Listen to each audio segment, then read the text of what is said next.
CPM നേതാക്കൾക്കെതിരായ DYFI ജില്ലാ സെക്രട്ടറിയുടെ WhatsApp സന്ദേശത്തിൽ ശരത് പ്രസാദിനോട് വിശദീകരണം തേടുമെന്ന് CPM ജില്ലാ സെക്രട്ടറി KV അബ്ദുൽ ഖാദർ.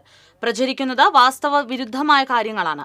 രാഷ്ട്രീയ എതിരാളികൾക്ക് അവസരമായി മാറിയ ഈ വിഷയത്തിൽ ഉചിതമായ നടപടി സ്വീകരിക്കും. വർഷങ്ങൾക്ക് മുൻപ് നടന്നതാണെങ്കിൽ കൂടിയും നടന്നത് തെറ്റായ കാര്യമാണ്.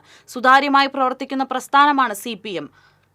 അതിന്റെ നേതാക്കളുടെ ജീവിതവും സുതാര്യമാണെന്നും അബ്ദുൽ ഖാദർ തൃശൂരിൽ മാധ്യമങ്ങളോട് പറഞ്ഞു.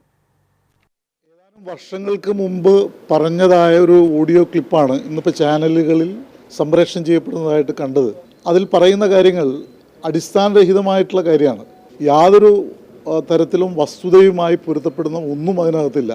ഇത്തരത്തിൽ അനുചിതമായൊരു പരാമർശം ഏതാനും വർഷങ്ങൾക്ക് മുമ്പ് നടത്തിയതാണെങ്കിൽ പോലും അത് തീർച്ചയായിട്ടും തെറ്റായിട്ടുള്ള ഒരു കാര്യമായിട്ട് കാണുകയാണ്. ഇതേക്കുറിച്ച് ഈ വോയിസ് ഉള്ള ശരത്തുമായിട്ട് അദ്ദേഹത്തിൽ നിന്ന് വിശദീകരണം തേടാൻ ഞങ്ങൾ തീരുമാനിച്ചിരിക്കുകയാണ്.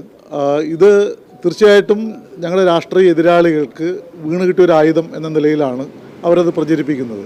വസ്തുതയുമായിട്ട് യാതൊരു ബന്ധമുള്ള കാര്യമല്ല. ഞങ്ങൾക്കെതിരായിട്ട് നേരത്തെ നടന്ന ഒരുപാട് മാധ്യമ വിചാരണകളുണ്ട്. അല്ലെങ്കിൽ വലതുപക്ഷ രാഷ്ട്രീയ ശക്തികളിൽ നിന്നേറ്റ വലിയ രാഷ്ട്രീയ ആക്ഷേപങ്ങളുണ്ട്. ഒരു തരത്തിലും വസ്തുതയുമായിട്ട് പൊരുത്തപ്പെടുന്ന ഒന്നും അതിനകത്തില്ല. തെറ്റായിട്ടുള്ള കാര്യമാണ്.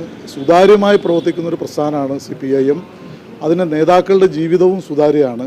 ഒരു തരത്തിലുള്ള ആക്ഷേപത്തിനും അടിസ്ഥാനമില്ല എന്നുള്ള കാര്യം നിങ്ങളോട് പറയാൻ ആണ് ഞങ്ങൾ തീരുമാനിച്ചത്. അത്തരത്തിൽ തെറ്റായിട്ടുള്ള ഒരു പരാമർശം ഏത് സാഹചര്യത്തിലാണ് അദ്ദേഹം നടത്താനിടയായത് എന്ന കാര്യം അദ്ദേഹത്തോട് തന്നെ നേരിട്ട് വിശദീകരണം ആവശ്യപ്പെടുകയും ഉചിതമായിട്ടുള്ള നടപടികൾ പാർട്ടി സ്വീകരിക്കുകയും ചെയ്യും.